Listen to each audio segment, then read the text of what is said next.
മാധവ് അശ്വന്ത് ഗോക്കിന്റെ പ്രതികരണം കേട്ട് കാണും.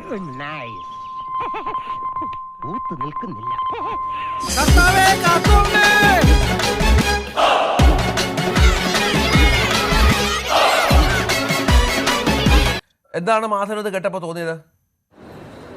എന്റെ കിളി പോയി സാറേ. അത്യാവശ്യം തെറിവിളി ഞാൻ വീണ്ടും കേൾക്കേണ്ടി വന്നു. നിന്റെ കയ്യിലിരിപ്പതായിരുന്നല്ലോ.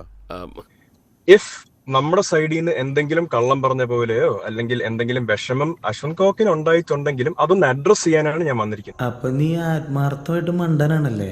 അശ്വന്ത് കോക്ക് അല്ല വിളിച്ചത്, നമ്മൾ അങ്ങനെ പറഞ്ഞിട്ടുമില്ല. അശ്വന്ത് കോക്കിനെ റെപ്രസെന്റ് ചെയ്ത ഒരാളാണ് നമ്മളെ വിളിച്ചത്. അയ്യോ പൊന്നു മോനെ, പ്രാന്ത് എന്ന് പറഞ്ഞ ഈ സൂക്കറിനെ കുറച്ച് കാണരുത്. ഇത് അതുക്കും മേലെ. ഓ എന്ത് പറയാനാ, എന്തോ കൂടിയത് അടിച്ചോണ്ട് വന്നിരിക്കുക.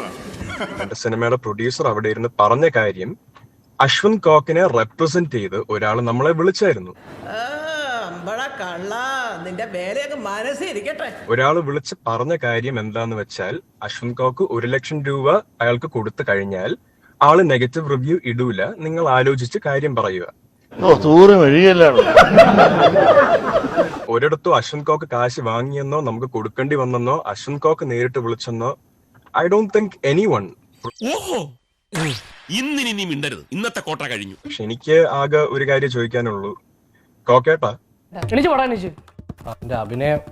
ഈ ആൾക്കാര് ആരെങ്കിലും നിങ്ങളുടെ പേര് ഉപയോഗിച്ച് ഇങ്ങനെ ചെയ്യുന്നുണ്ടെങ്കിൽ അതിന്റെ ഒരു സത്യാവസ്ഥ കണ്ടുപിടിച്ച് നിങ്ങളുടെ പേരും കൂടെ സംരക്ഷിക്കാനുള്ളത് നിങ്ങളുടെ ഉത്തരവാദിത്വമല്ലേ? ദൈവം തലച്ചോറ് കൊടുക്കാൻ മറന്നു.